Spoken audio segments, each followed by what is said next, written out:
اس نے ہینگر کے ساتھ لٹکا ٹاول اتار کر اپنے بال اور بدن کو پانی کے قطروں سے خشک کیا اور اسے پھر ہینگر پر لٹکا دیا۔ پھر وہ سفید رنگ کی چادر اپنے بدن پر لپیٹ کر باہر نکل آئی۔ قمر تیزی کے ساتھ سائڈ پر ہو گیا۔ سمرن قمر کو اپنے سامنے کھڑا دیکھ کر چونک کر بولی، اوہ آپ کب آئے؟ میں ابھی آیا ہوں۔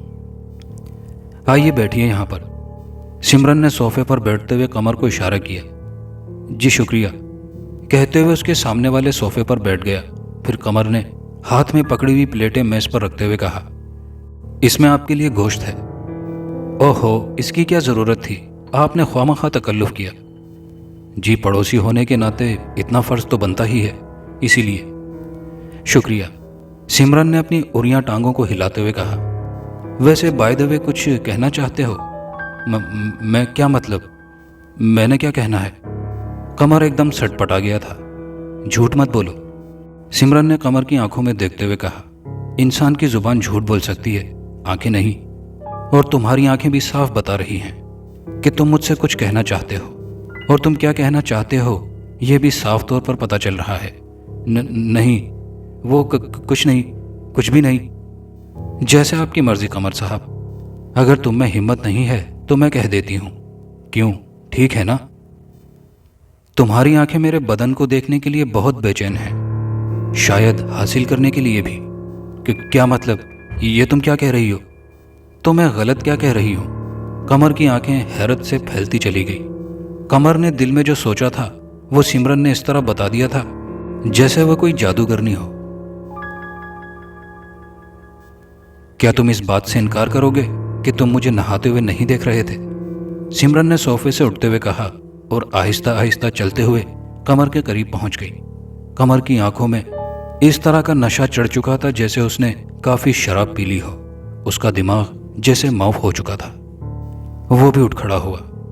سمرن چلتی ہوئی اس کے بہت قریب پہنچ چکی تھی۔ اس نے اپنا چہرہ قمر کے چہرے کے قریب کر دیا تو قمر جیسے نیند کے عالم میں بولا، نہیں، میں ایسا نہیں چاہتا، میری بیوی ہے، میں اسے دھوکہ نہیں دے سکتا، تم تو اجنبی ہو۔ اور سمرن کی آنکھوں میں دیکھتے دیکھتے قمر کی آنکھیں بوجھل ہو گئیں۔ آواز میں کپکپاہٹ پیدا ہو گئی۔ زبان نے جیسے مزید بولنے سے صاف انکار کر دیا تھا۔ اچانک سمرن کی آنکھوں سے ایک روشنی کی لکیر نکل کر قمر کی آنکھوں میں سما گئی۔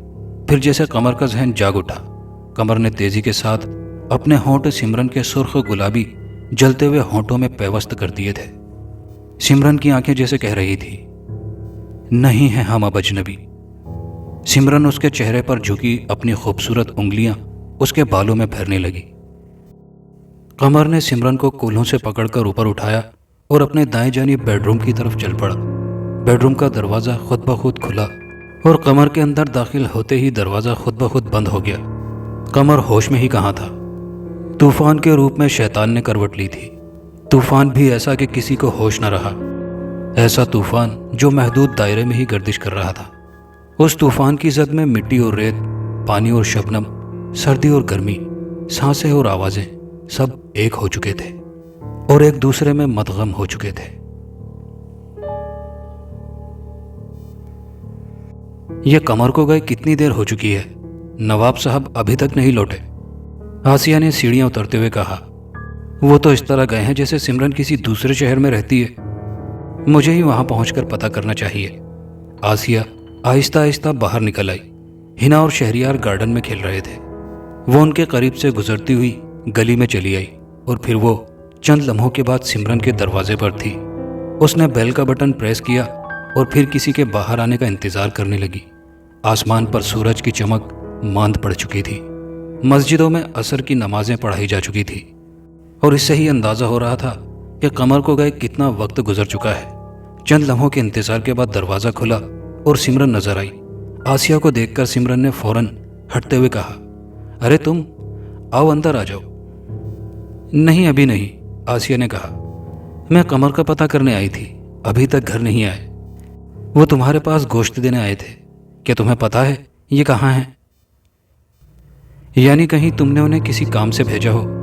نہیں تو، سمرن نے نفی میں سر ہلا دیا، وہ تو اسی وقت چلے گئے تھے۔ کیوں، کیا گھر نہیں پہنچے؟ نہیں۔